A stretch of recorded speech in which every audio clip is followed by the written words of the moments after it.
kids, I'm Miss Abby. And I'm Miss Laura. Do you like getting crafty and creating fun projects? If your answer was yes, then we have a great camp for you. Our camp is DIY camp.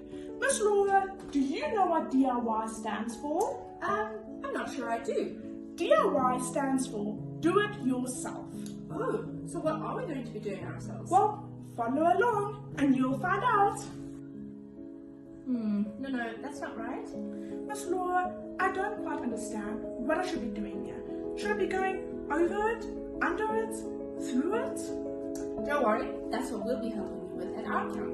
We'll be creating beanies and scarves. So join us to learn how to knit. Look, gently, light strokes. Up, down, up. Oh, I see. Good. Do you love painting? I do, but I just don't know how. We'll show you all the tips and tricks that you'll need to know. So come and create a masterpiece with us. Let's go. There is a lot more things that we'll be creating. So stay tuned and come and join us in June for some fun and exciting creations. You'll even get a chance to show off your wonderful creations to your parents. Bye. See you soon.